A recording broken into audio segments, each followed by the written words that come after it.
Punta tayo ngayon guys sa supplier ng engineered stove. Ayun, kasi mag-i-inquire lang tayo. Tatanong tayo ng mga presyo nila.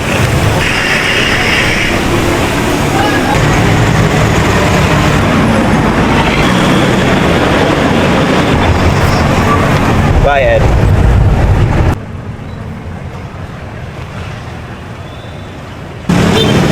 So mahirap gar pag nag-uumpisa ka pa lang. Hindi mo alam yung mga supplier, kailangan makaraling kung nasaan sila. Wala, kailangan talaga. Wala ka pang sasakyan, aray mo. Yun talaga malala.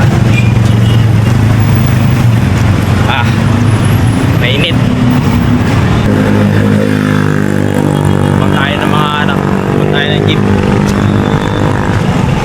Sis. Kung nasaan? Hindi. Kung saan ang pwedeng sakyan papunta tunasan? Tinlupa, no? Salamat.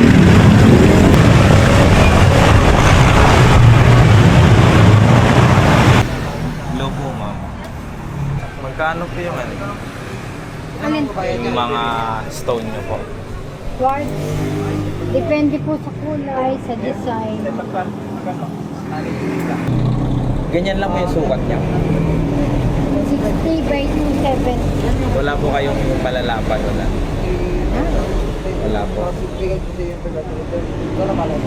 Siguro yung kala para na nun, 90. Pero pinakamalapan. May mga swatches kayo. Pwede makahingi ng mga swatches. Ay, wala na. Pwede mo makahingi ng price list.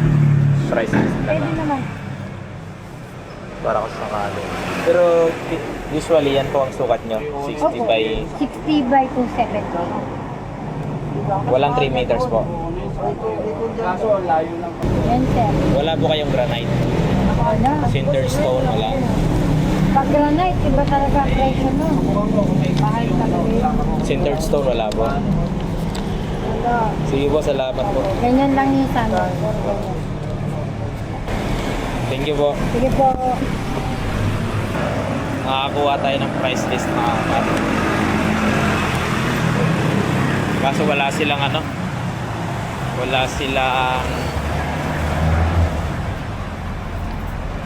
wala silang sample, boy. Naubusan daw sila ng sample swatches. Okay lang, nakakuha tayo ng presyo bukod dun sa sa pinuntahan nating isa.